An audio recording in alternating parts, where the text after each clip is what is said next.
Welcome to Living the Dream, sponsored by Jackrabbit Dance, the podcast that brings together studio owners, dance educators, and leaders in the industry.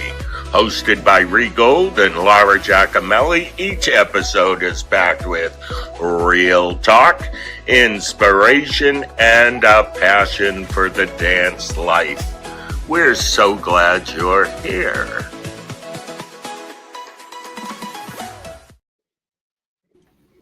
Good morning, friends. I'm Gold. Welcome to Living the Dream, and this is my fabulous co-host, Laura Giacomelli. How are you? I'm great. Hi, Ree. Hi, everyone. Thanks for joining us for another inspiring episode of Living the Dream. Today, we're taking you on a journey about vision, grit, and following your dreams all the way to the blueprint. Yes. I feel excited for today's guest.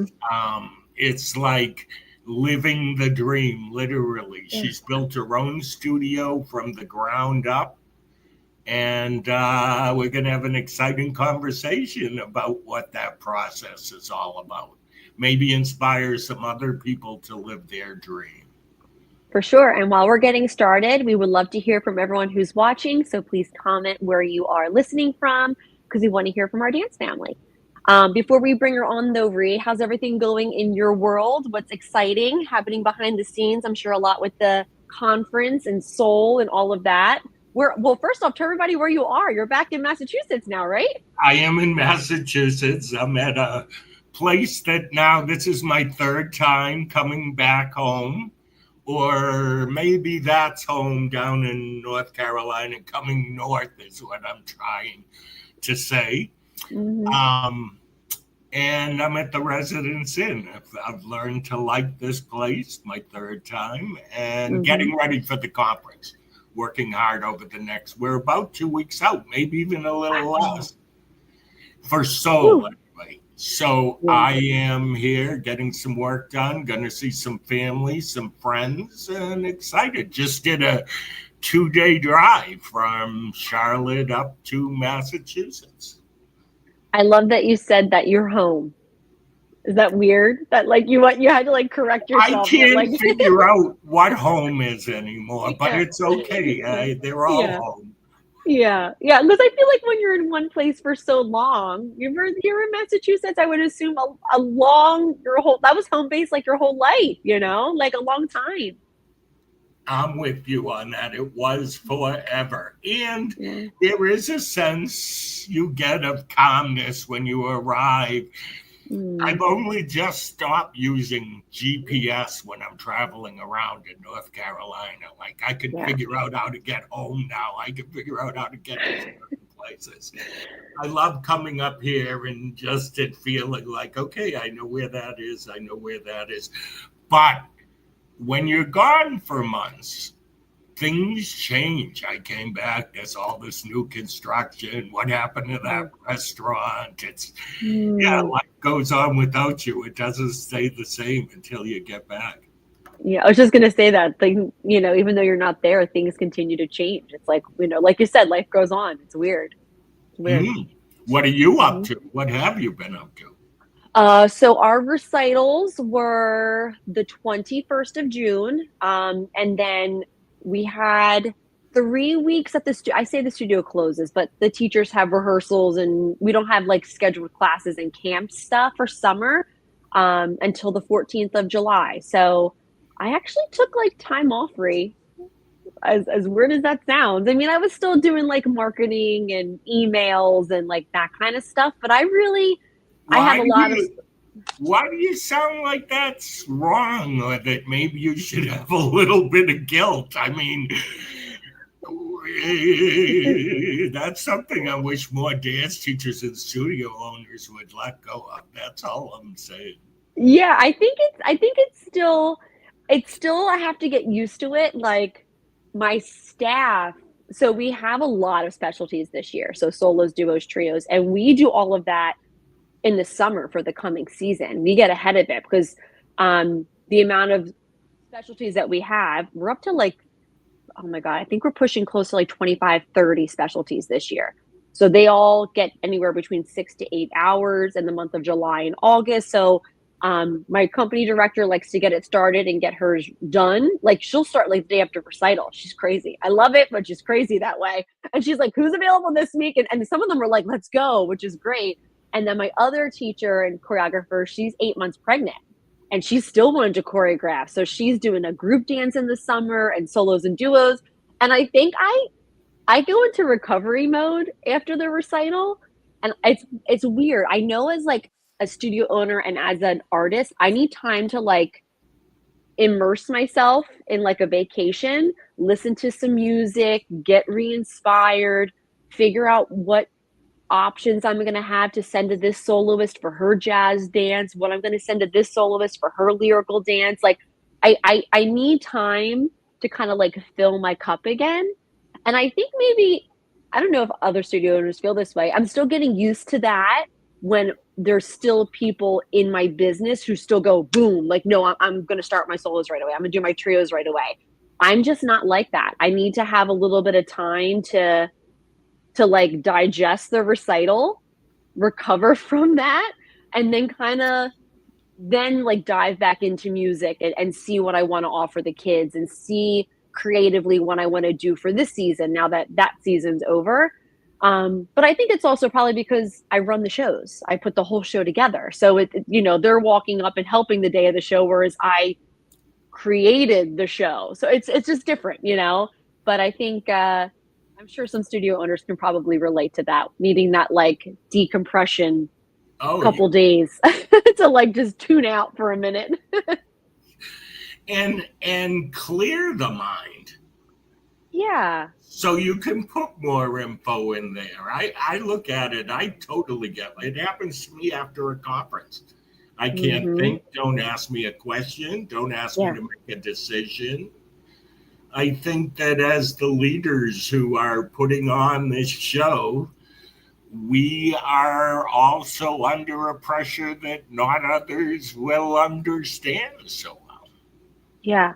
And I think too, because I'm still teaching and I'm choreographing 8, 9, 10, like 11 competitive dances this year, if not more. I want to make sure that they don't look like last year's.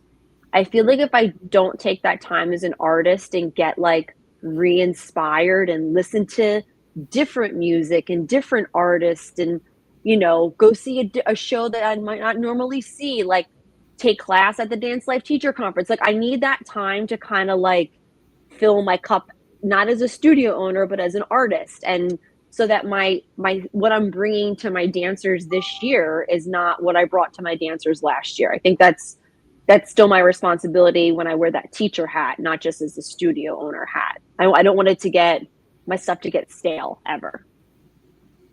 Ooh, let's simmer on that for a minute. Yeah. I do feel that we always, as dance educators, choreographers, we always have to be looking for the next level up for ourselves as artists, creators, for our kids as well, to keep them going and inspired. I love the fact that you say that, I gotta be different than I was last year. Yeah. I used to, when I was running dance competitions, I could tell what school was whose by their work. Okay, I didn't know their dancers, but I knew them by their work. And I was always like excited when I'd see something. I go, who did that?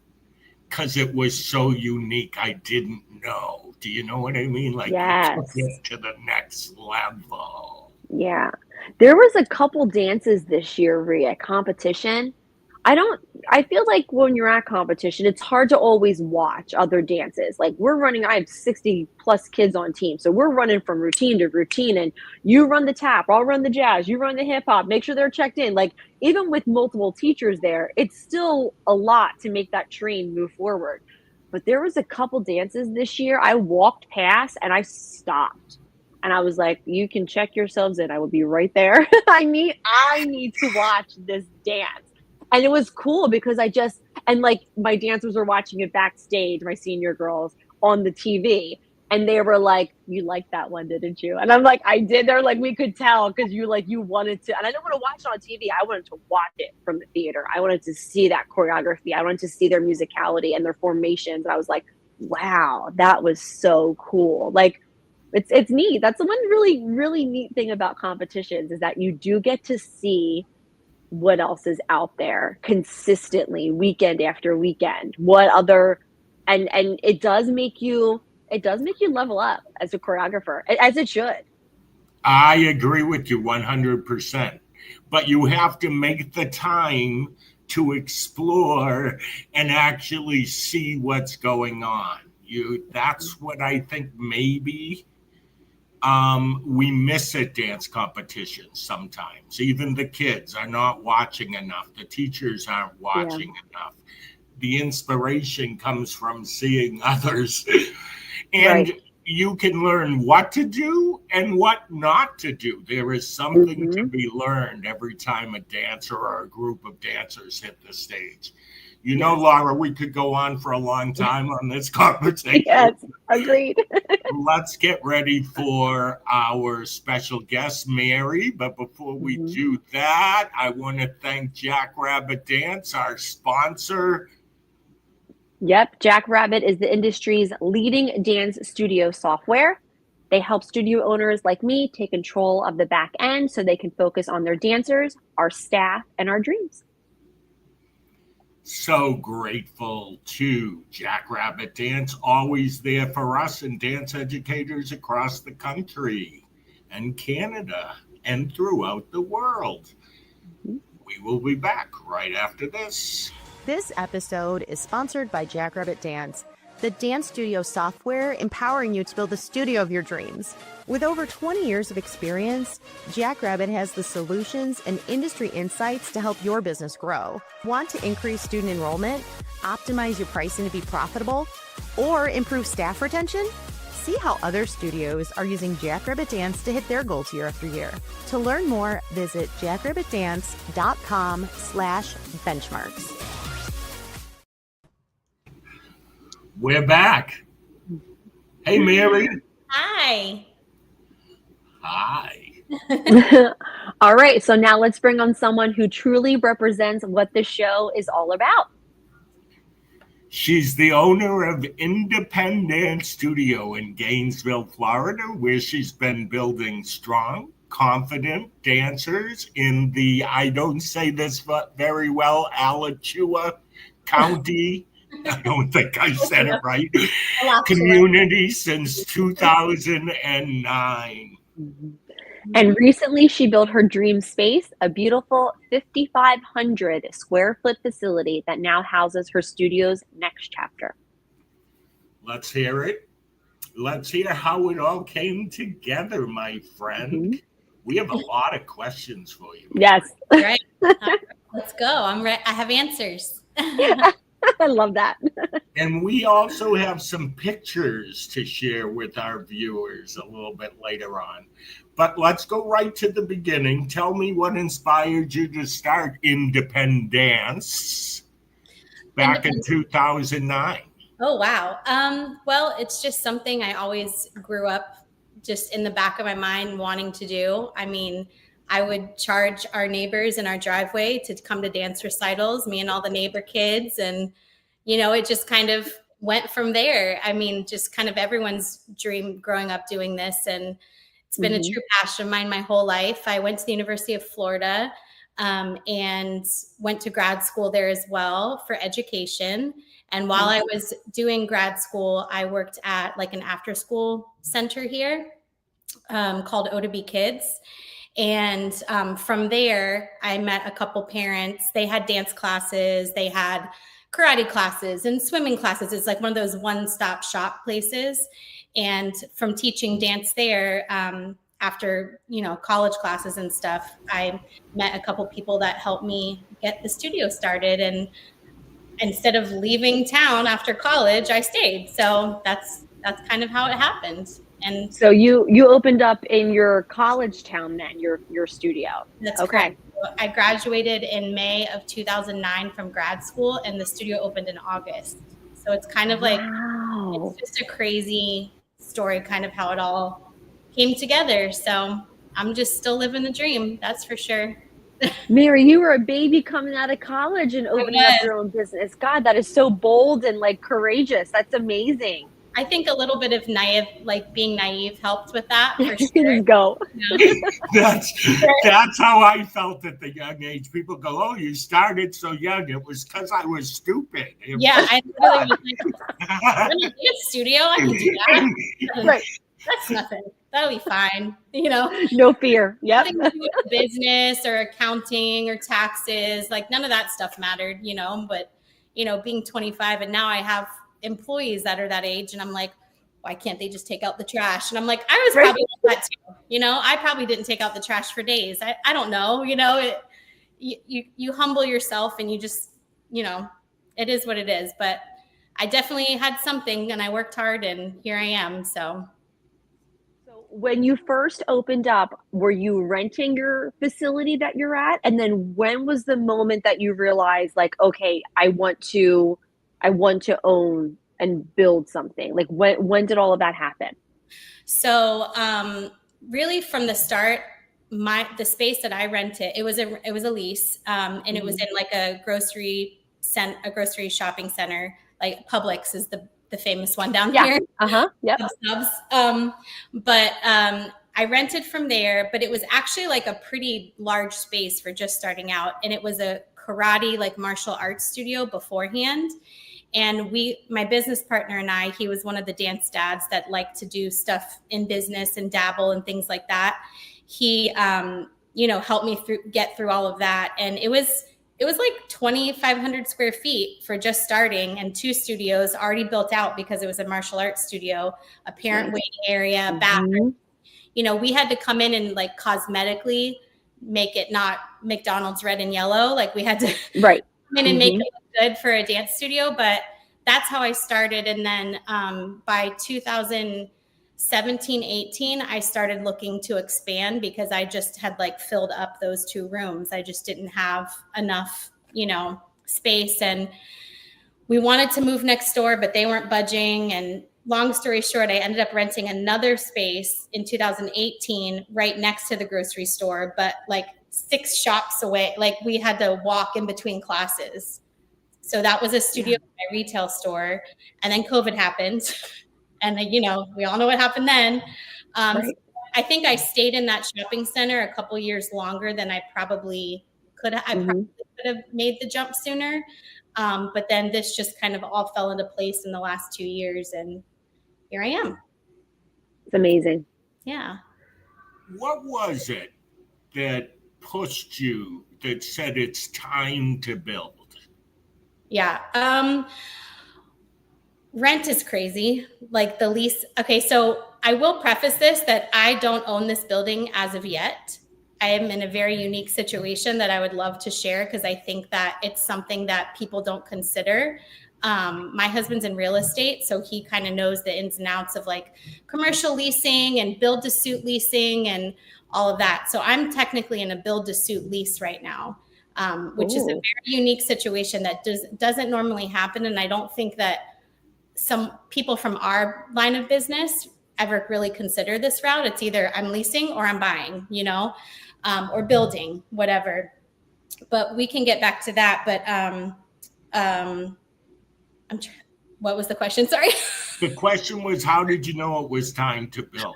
Oh, because I just needed space and I was tired of going back and forth to the studios, and the area was kind of going a little bit downhill. They're planning in a couple years to gut that grocery store and rebuild it and like update it. And I shared a wall with that grocery store. So that was another factor. Like I knew if I signed another lease, I knew in 2 to 3 years I would be out that space. And I felt very like pigeonholed and like I wasn't able to grow where I was essentially. Can you tell us more about the the lease that you are in No, right I just now? dropped And that bomb. yeah, that is not on our questions list, but I am very curious to hear more about it. I'm sure our listeners are too. Yeah, so the property that I built the studio on, it was zoned for medical. So like a doctor's office or a PT office, and a lot of the things in this like business park are all health related. So there's kids doctors and OTs and whatever. So I think that's one reason they let me rezone it, like they rezoned it for me, because technically like dance classes, gym classes, it's in the health realm, right? It's all good for you. So I reached out to the builders who own the property and I asked, hey, you know, like I want to do this build to suit lease. It's a dance studio. It's not a, you know, whatever. And they were very interested, but I said that I want to own the property, you know, in the next decade. Like I want you to sell it to me. And of course they said no. They were like, absolutely not. So I was like, okay, thank you very much for your time. And then I think 5 or 6 months went by and I was looking at other places and I noticed, and I have good friends that own the business next door, which is a physical therapy business. I noticed the property was still there. So I reached back out and I said, hey, it's me again. And I noticed nothing's being built there. Just wondering if you're curious of like entertaining my idea again. And long story short, they came around and it was a build to suit lease. So I put $5,000 down. That's it. And that covered my architecture plans. And they brought in the architect. I got to pick everything out from, like, they were just the nicest, sweetest people ever. I designed everything from head to toe. And then I got that $5,000 towards my like security deposit. So really even when I'm saying all this out loud, it sounds unbelievable. Yes. And so essentially I'm in a lease right now for 7 years with the landlords, the builders who own the property, because it's the builders who actually own the property and own this whole office park. And at 5 years, I can go to them and say, okay, I'm ready. Like I want to buy this property.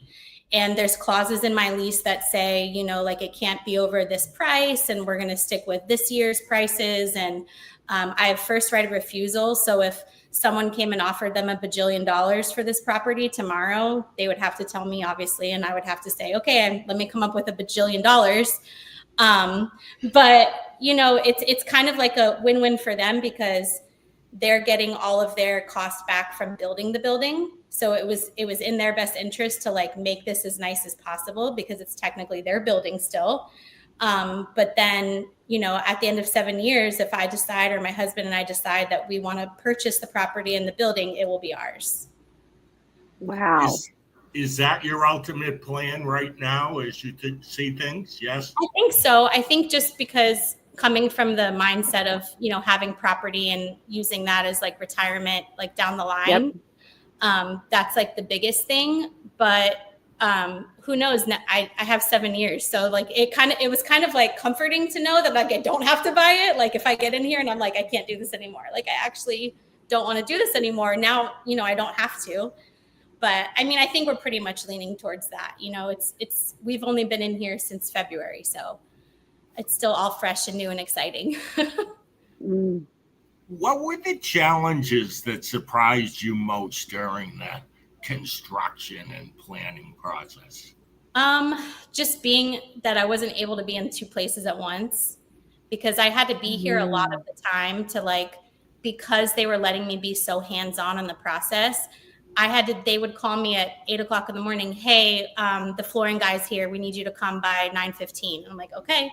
So there goes that baby class that I used to teach at 9:15. So the challenge was just wanting to still be at my other studio in the height of prepping for competition season and Christmas shows and everything like that. And I couldn't be there. I was very much absent those last couple months there, but it was nice because I was here and I got to be a part of everything. But that was the most challenging part, was just organizing my time with all of this. And I think also, I'm sure leaning on your staff a lot at that point too. It's like you have to make sure you have good people behind you. You can like hold down the fort while you're like doing the big picture for the rest of the, you know, the next 15, 20 years of your business. It's like when you look at it, it's like those 6 baby classes that had to get shuffled around for those couple months. Right.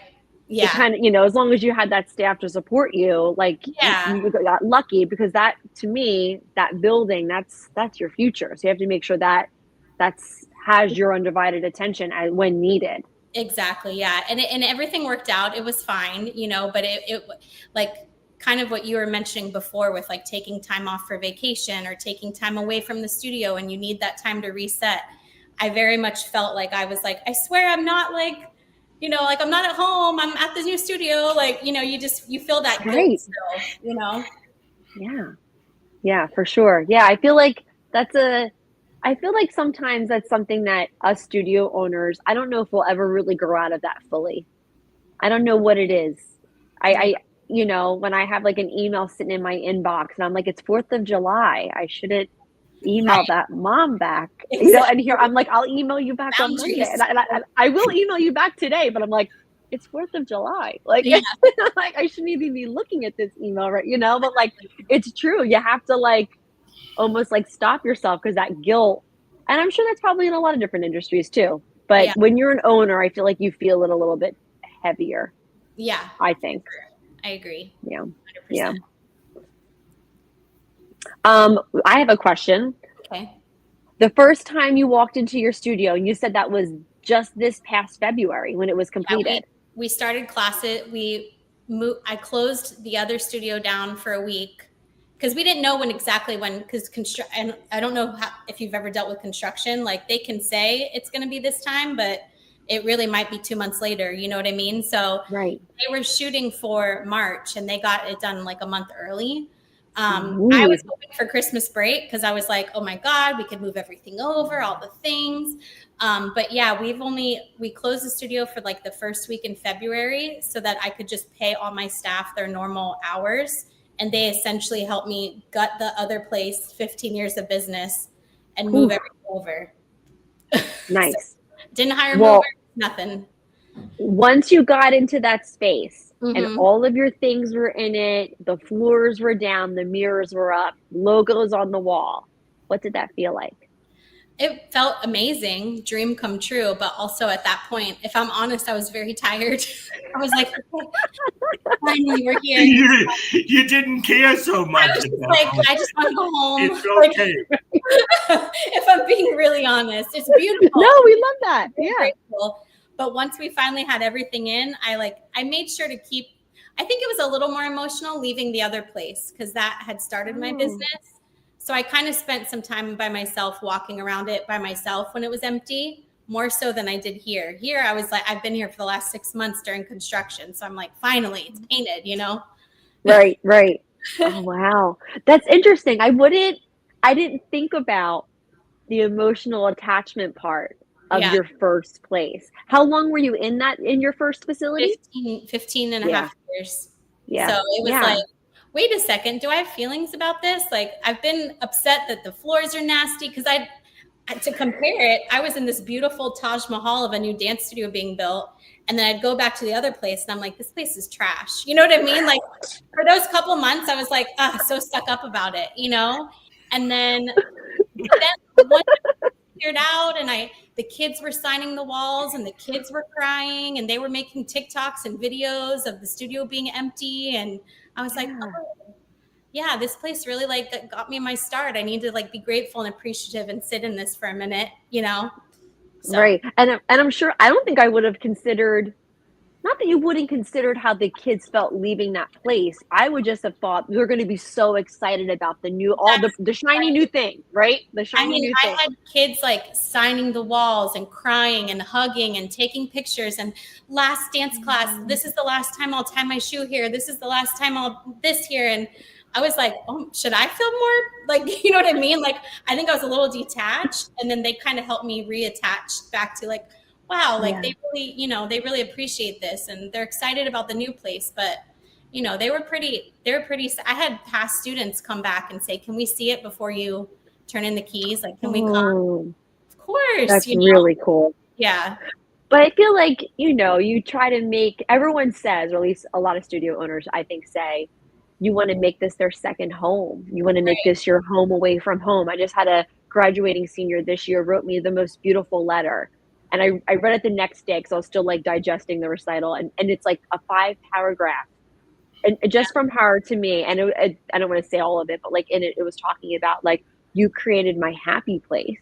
So it's like, I'm sure they're so excited to go to this new place, but you created that first happy place for them for 15 years. And when we put our business hat on, we're just thinking like, oh, the building, what floors, what mirrors, like you're just getting those things off your checklist. I don't think we take a moment and just look around and be like, wow, this is kids' childhood that they spend in these walls year after year after year. Yep. And we created their happy place for them, which is really cool when you think about it. Yeah, for sure. That was exactly how I was kind of looking at it, where we may look at that period of time, 7 or 8 years, as, a small part of a lifetime. For those kids, they've been there their whole lives. Absolutely. I totally grasp where they're coming from. Even if I'm ready to move, I get where they're. Yeah. Yep. Yeah. How is the new space change business? Increased? How has it changed your perspective? Yeah, so my location is actually just a piece of heaven. Like I'm in the middle of a lot of growth, like with, new neighborhoods and building and things like that. I'm in like a 2-mile radius of a bunch of schools.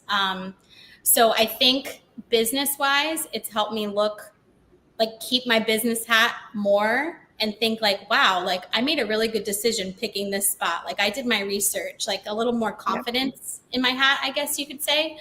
But we opened here February 10th, and by March, we had gained over 100 new students. Wow. In middle of the season. Now, a lot of those didn't start till summer because I pushed them off to do summer camps, summer classes. I do a full 7 weeks of classes here in the summer. We just do rollover enrollment all year.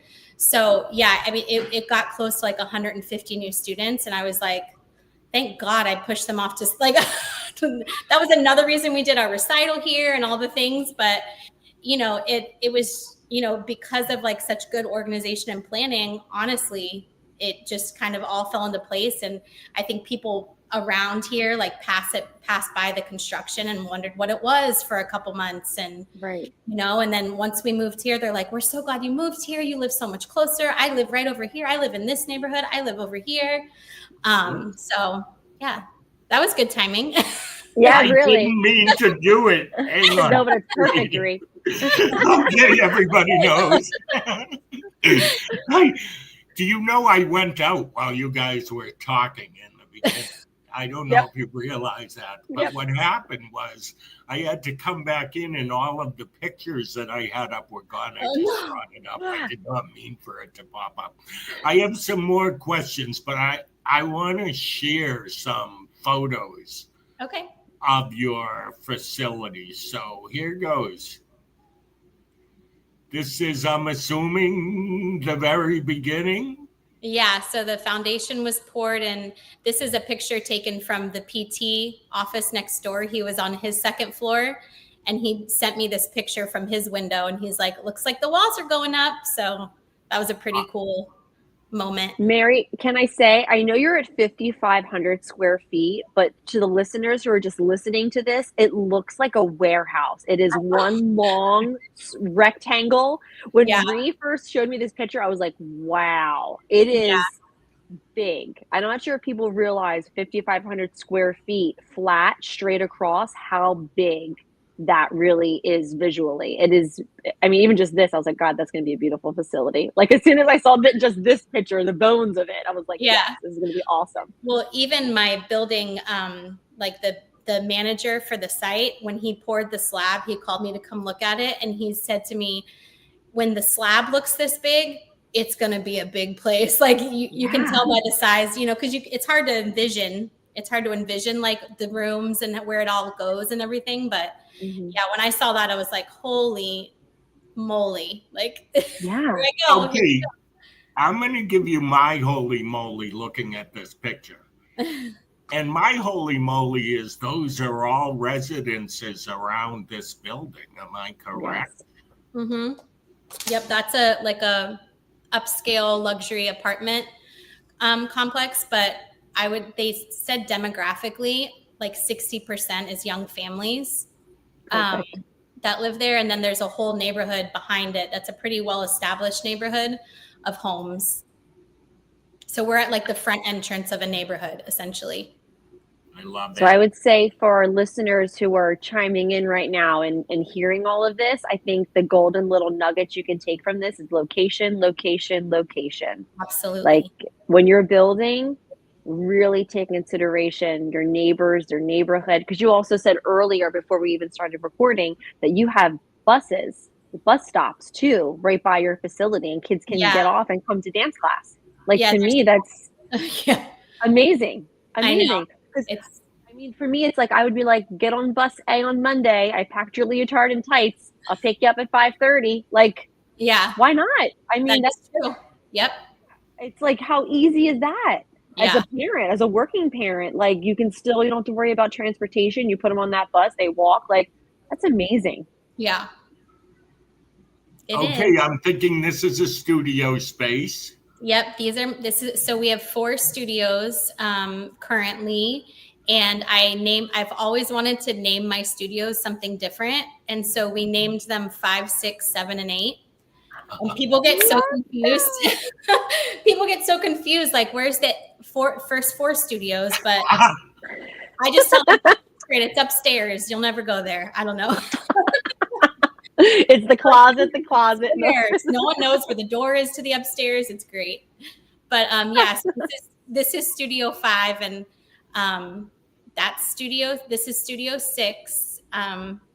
We do a lot of tap back there and hip hop because of the black flooring. And a lot of the little baby kids classes, like the petite ballet classes. There's my DJ Roomba in the picture. I don't know if you saw it. What are we looking at there? Listen, I don't know who needs to hear this, but buy Roombas. Just buy them. Just buy them. They're worth every penny. Oh, is that what you were pointing out, the Roomba? Yeah. Yeah. We set them out at night in each room and in like the main areas, and you don't have to do that much thinking that way. Life-changing, I'm sure, when you have a facility that's this long. Yeah. Hey, tip of the day, Roomba. Yep. What studio is this? So this is actually the other side of Studio 5, the first picture you showed. But this shows the like windows. Like if you can see, it's kind of hard to see because there's reflection, but the windows in that right corner go out to the hallway. So I didn't do any kind of like viewing like room for parents to sit in. We have a large lobby that has a big screen, flat screen TV that has all the video of the rooms. But these are just kind of like, so we can see a little bit into the outside world, what's going on. This is our largest studio. This is Studio 8. And that was like one of my non-negotiables was having a garage door. I just really wanted a garage door for all of our set pieces and our props and loading and unloading. It just made it, it's a dream come true, but that's our famous garage door. Now, can you tell? Oh, I'm sorry, Rigo. On that day when you weren't excited, did you go over to that garage door and open and close it a few times? 100%. 100%. I would just be there. There it goes, Oh, and it's a button too? Yeah. Oh, it's a button. Oh, that's nice. Oh, yeah. And then on the other side of the garage door there's actually, they built like a side porch. So we have little like cafe tables and chairs and a fan and lights. And so like kids can go out there and study, parents work out there. Not now in Florida, but like, a good 5-6 months out of the year in Florida, it's tolerable out there. Yeah. So this was a local artist that I had been following and I knew through like the business community and the Chamber of Commerce. She does all of these like murals around town on buildings. And I just really wanted her to do a mural for us. And so she like took my, I wanted like different styles represented. My little dog is in there.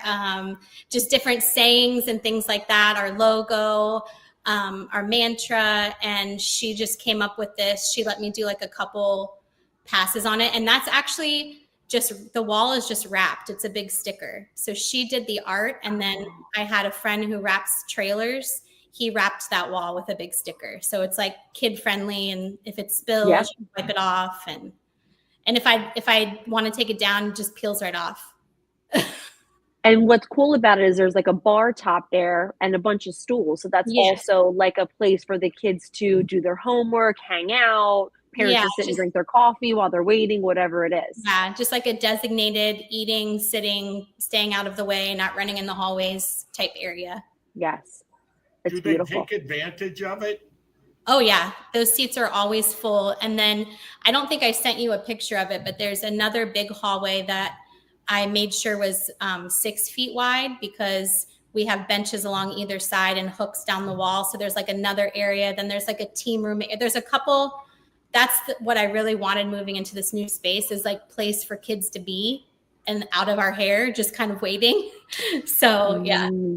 So this photo is the full photo of our back studio from one of the corners, and we built it out as our venue for recital this year. Just because of all the construction and the move and things have been kind of like, you know, unbalanced, we decided to just do the recital in-house, and it turned out awesome. It turned out really good. We did 8 mini shows in a day, and then we started summer on Monday. So it's kind of crazy. And how many people did this hold and for each show? So comfortably like 150, but we probably had like 175 because we had like a front row of parents that wanted to sit on the floor and, you know, things like that. I had an event company come in and they just used stage risers to build up those seats.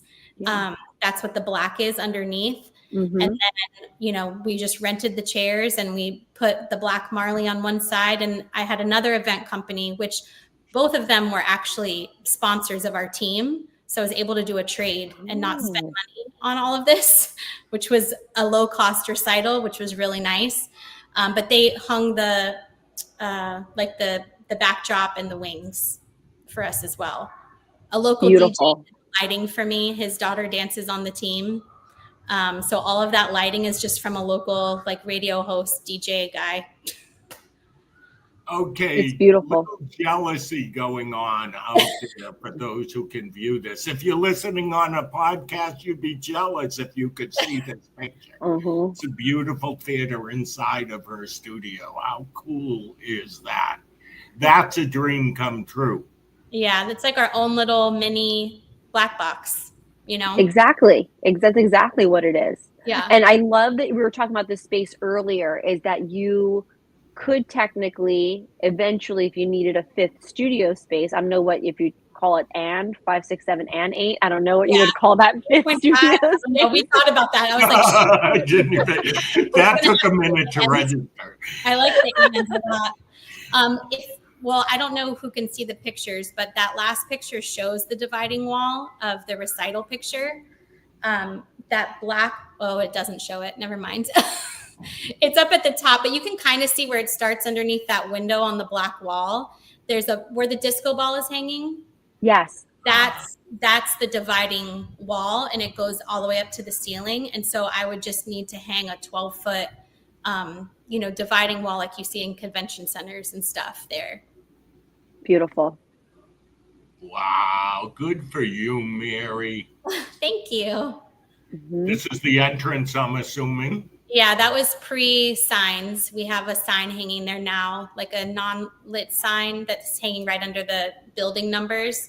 And then we have a big light up sign on the back side of the building because it's a major road off of a highway. So it lights up at night. That one. That one. Mm-hmm. Yeah. And then there's my little dancer guy, the little logo man. He's on also the side of the building too, lit up. So like from whichever angle you're coming in, you see a sign. Can I just say your facility, just the aesthetics of it, it's so beautiful. All the windows, the colors, it's like very, very eye-catching and just so beautiful. Thank you Beautiful. so much. Yeah. The builders did a great job with like the outside too, because like, as I said, it benefits them to make it look nice and like their other buildings in the complex. So they're going to build a nice, more luxury styled building as opposed to just like a warehouse or, you know what I mean? So I got really lucky when it came to that. Yeah, and I have to say too, I wanted to say this earlier when you talked about you have 7 years to decide if you want to buy or not.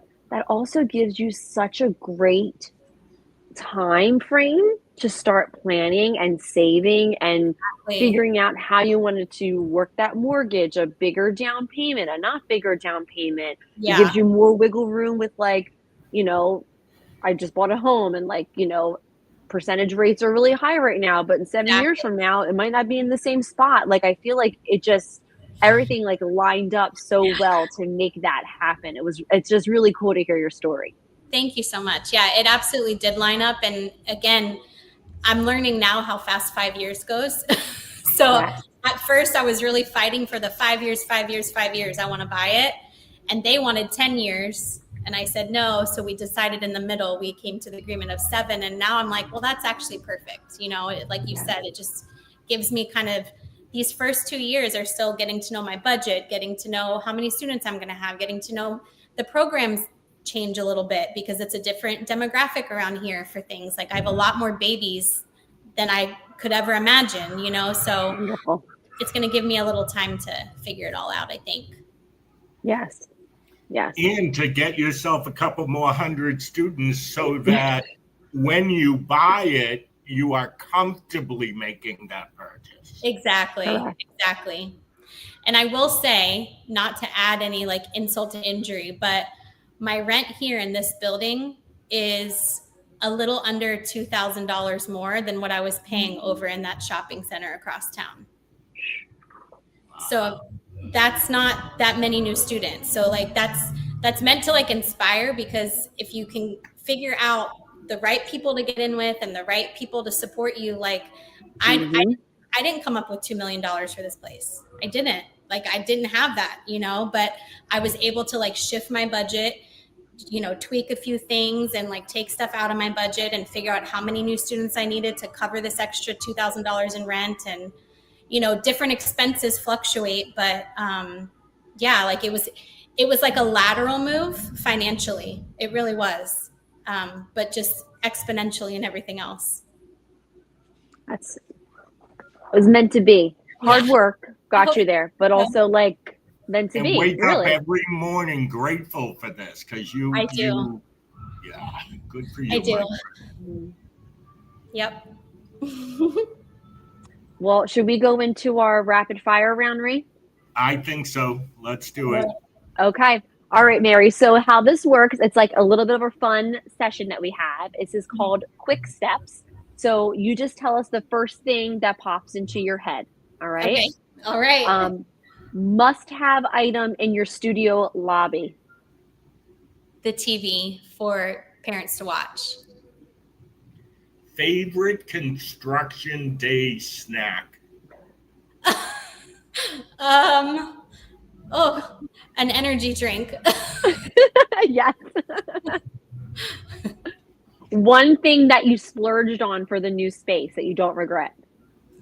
Ooh, the garage door. I thought you were going to say that. With the button, might I add? With the button. And it's a glass one, so it's fancy. It's not just like a garage door, it's glass, it's windows.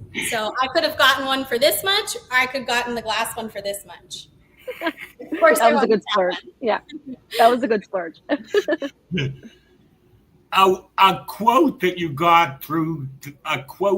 got you through the hard days. It's all going to work out. It always works out. Yes. And what does living the dream mean to you? Just being able to inspire kids and make them happy in the way that dance made me happy growing up. Yes. Yeah, I went and looked at your website, and checked out what was going on because I wanted to prepare for this interview. And I'm going to tell you, one thing that impressed me so much is I get the impression right from the beginning that you're all about the kids. Oh, good. Good. I'm glad to hear that. It's the truth. Yep. Thank you. Thank you for sharing your story, Mary. Of course. Thank you for having me. This was so fun. Yes. You're a reminder that the dream doesn't have to stay a dream. It can be designed, built, and lived, my friend. Yes, and your courage and clarity are inspiring. You've shown all of us what's possible when you believe in your vision for your business. A huge thank you to Jackrabbit Dance for sponsoring today's episode. If you're ready to streamline your studio systems, they are the people to do it for you. And to everyone watching and listening, if this conversation lit a fire in you, give us a like, share it with someone who needs to hear it, and don't forget to subscribe on YouTube, Spotify, and Apple Podcasts. And head to regold.com for more inspiring stories, studio tools, different events that we have going on. We are passionate about dance education. And we will see you all next time. Mary, thank you again for being here today. Thank you. Bye. Thank you, everyone. We will see you actually next Thursday or this coming Thursday night. We have a nighttime edition with Muffy and Wayne Hoover, a husband and wife team running a unique model dance studio. Again, thank you, Mary. Thank you, Laura. Take care, everybody. That's a wrap on this episode of Living the Dream. A huge thank you to our sponsor, Jackrabbit Dance, for their support of our community and helping dance studios thrive. If you loved today's conversation, be sure to subscribe, leave a review, and share with your dance friends. Until next time, keep dreaming, keep dancing, and keep making a difference.